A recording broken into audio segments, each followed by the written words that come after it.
Let's look ahead a couple of weeks because next week there's a little anniversary special in store for you. It is almost our birthday, but before we get down to celebrating, we gotta get down to protesting.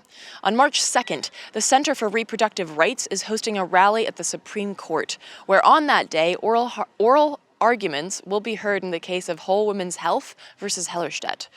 It's basically asking the powers that be whether or not Texas is allowed to shut down nearly every abortion care provider in the state because, something about the sanctity of life, I think, except for refugees or the homeless or kids on welfare or non-white kids or soldiers or innocent people on death row or anyone on death row or immigrants or, I don't know. Anyway, the background of this case is essentially loopholes. For many years now, the Supreme Court has upheld the ruling that it's a woman's choice to do with her own body as she wishes.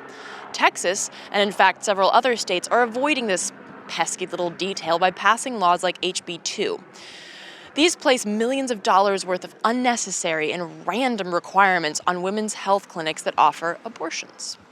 The result, more than half of the 42 clinics, which, by the way, is already too few for a state that fucking big, more than half have already closed. And if the Supreme Court sides with these literal dicks, only 10 abortion clinics would be left in Texas, tentatively. Not to mention the repercussions this decision would have for other states like Mississippi and Oklahoma, where these traps, that's targeted regulation of abortion providers, have also been put into place. Now, there's an added wrinkle here, an added little plot twist that makes it that much more important that we show up in force on March the 2nd. Justice Scalia is dead. And I feel odd even saying his name and justice in the same breath. It's kind of like saying, I don't know, my friend, the KKK member. And before you send me hate messages about how I need to respect the dead, allow me to say, no.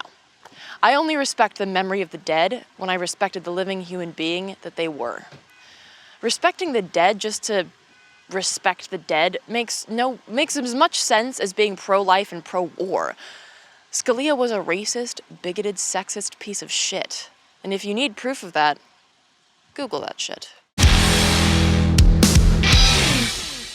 But Scalia's death could be a problem in the upcoming Supreme Court decisions. As of now, there are 8 Supreme Court justices, and considering the fact that right-wing nutbags have vowed to block any nominee of Obama's, I doubt that number will change by March 2nd. So, here's how it goes.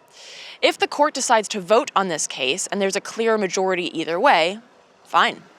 But if there's a tie, the only 2 options are to either let a lower court ruling stand or to wait for Scalia's replacement.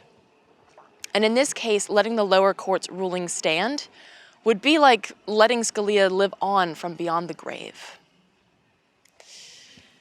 So, March 2nd, show up in force, grab some friends, grab some purple, and if you can't make it, fear not, just grab your computer and join the fight for women's rights online. We will post a link online with all of the information about the event, so mark your calendars and look out for that. Moving on. Later that week, Code Pink will be hosting a summit on Saudi Arabia, examining the policies of the sick, twisted country and their cozy best bud ties with our own empire.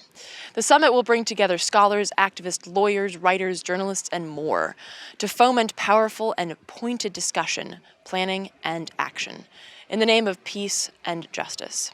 Speakers include members from Amnesty International and Human Rights Watch, author and activist Chris Hedges, Middle Eastern activists and journalists, and more. The price to attend is based on a sliding scale of your financial means, and students can go for free. For more information on this event and to get in touch with organizers, visit codepink.org/2016 Saudi Summit. Finally today, before we move on to a special interview, let's talk spring break, the kind that doesn't involve dick bags doing keg stands. Or herpes. Between March 6th and March 14th, activists in Cove Point will be hosting a spring break action camp, complete with trainings, teach-ins, roundtables, and a special foray into kayaktivism with the folks from Backbone Campaign that helped blockade the Shell rig in Seattle. Basically, one badass spring break.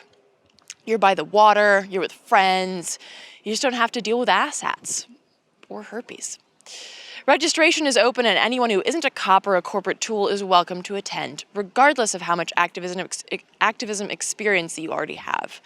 Check out covepointspringbreak.org for more information.